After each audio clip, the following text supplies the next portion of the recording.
Question 6 is on probabilities. And we've got a win-lose situation between, first of all, a sports quiz and then a music quiz. And certain probabilities are written down, and we've been asked, first of all, to complete the diagram. Now, in the sports quiz, you win or you don't win. There isn't a draw situation. So, as it's certain you've played the quiz, you either win or you lose. So the probability is just 1 minus 0.3, which is equal to 0.7. And the same rule applies to this music quiz. There's no draw, so this is equal to 0.65, the do not win probability, and equally, the do not win probability is 0.65 here.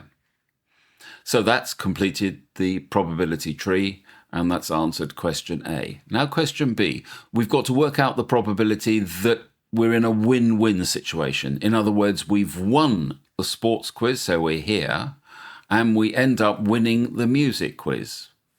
So effectively, we're going along this branch and this branch of the probability tree, and in going along branches heading towards the right, we just simply multiply the probabilities of each of the branches together. So I can say the probability of a win-win is equal to 0.3 multiplied by 0.35, and this is equal to 0.105 or 21 over 200. And that's the answer.